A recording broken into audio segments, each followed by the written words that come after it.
ಅಣ್ಣ,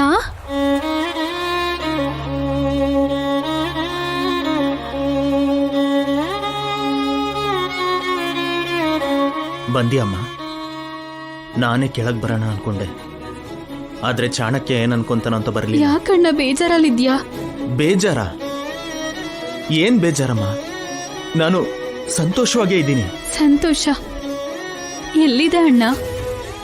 ನಿನ್ ಕಣ್ಣಲ್ಲಿ ಜಾರ್ತಿರೋ ಕಣ್ಣೀರನ್ನ ಒರೆಸ್ಕೋತಿರೋದು ಕಾಣಿಸ್ತಿದೆ.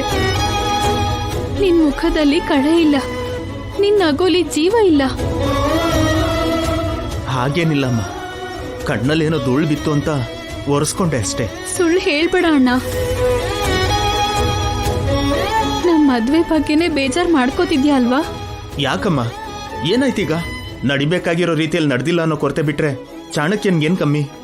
ಸುಂದರವಾಗಿದ್ದಾನೆ, ಓದ್ಕೊಂಡಿದ್ದಾನೆ, ಆಸ್ತಿ ಇದೆ, ದುರಭ್ಯಾಸ ಏನೂ ಇಲ್ಲ. ಏನೋ ಅವನ್ ತಂಗಿನ ನಾನು ಮದ್ವೆ ಮಾಡ್ಕೊಂಡಿಲ್ಲ ಅನ್ನೋ ಕೋಪ ಬಿಟ್ರೆ ನಮ್ಮೇಲ್ ದ್ವೇಷ ಇಲ್ಲ.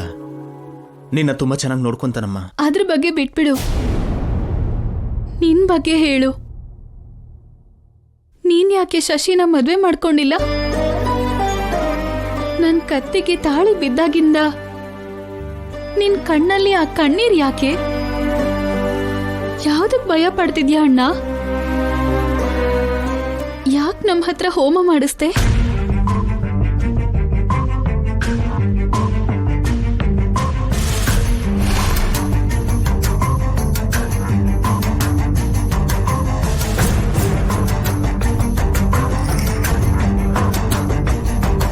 ನೀನ್ ಹೇಳಲಿಲ್ಲ ಅಂದ್ರೂ ನನಗೆ ಅರ್ಥ ಆಗುತ್ತೆ ಅಣ್ಣ. ನಿನ್ನೆ ದೇವಸ್ಥಾನದಲ್ಲಿ ನೀನ್ ಮಾಡ್ಸಿರೋ ಹೋಮ ನನಗೋಸ್ಕರನೇ ಅಂತ ಅರ್ಥ ಆಯ್ತು. ಯಾಕಣ್ಣ? ಮದ್ವೆ ಆದ್ಮೇಲೆ ವ್ರತ ಹೋಮ ಮಾಡಿಸಿದ್ರೆ ಒಳ್ಳೇದಂತಾರಮ್ಮ. ಅದಕ್ಕೆ ನೀವ್ ಮನೇಲಿ ವ್ರತ ಮಾಡಿಸಿದ್ರಿ, ನಾನ್ ದೇವಸ್ಥಾನದಲ್ಲಿ ಹೋಮ ಮಾಡಿಸ್ದೆ. ಅದನ್ನೆಲ್ಲ ನೀನ್ ನಂಬಲ್ಲ ಅಲ್ವಾ ಅಣ್ಣ? ಚಿಕ್ಕಂದಿನ ದೇವ್ರ ಫೋಟೋಗೆ ನಮಸ್ಕಾರ ಮಾಡು ಅಂದ್ರೇನೆ ಮಾಡದೇ ಇದ್ದೋನು. ಈಗ ನೀನ್ ನಂಬಿಕೆನ ಪಕ್ಕಕ್ಕಿಟ್ಟು ದೇವಸ್ಥಾನಕ್ ಬಂದು ಹೋಮ ಮಾಡಿಸಿದ್ಯಾ? ಏನಾಯ್ತಣ್ಣ? ಯಾವ್ದ್ರ ಬಗ್ಗೆ? ದೇವ್ರಿಗೆ ಬೈದ್ರೆ ಪಾಪ ಹೊರತು ಪೂಜೆ ಮಾಡಿದ್ರೆ ಪುಣ್ಯ ಅಲ್ವಮ್ಮ? ತಪ್ಪೇನಿದೆ? ಇಲ್ಲ ಅಣ್ಣ, ಎಲ್ಲೋ ತಪ್ಪು ನಡೀತಿದೆ ಅಂತ ನನಗನ್ನಿಸ್ತಿದೆ. ಯಾವ ತಪ್ಪು ನಡೀತಿಲ್ಲಮ್ಮ, ನಡೆಯೋದಕ್ಕೂ ಬಿಡಲ್ಲ. ನಿನ್ನ ಚೆನ್ನಾಗಿ ನೋಡ್ಕೊಂತೀನಿ ಅಂತ ಅಮ್ಮನಿಗೆ ಮಾತು ಕೊಟ್ಟಿದ್ದೀನಿ, ನೋಡ್ಕೊಂತೀನಮ್ಮ. ನಾವು ಅವಳಿ ಜವಳಿ ಅಣ್ಣ.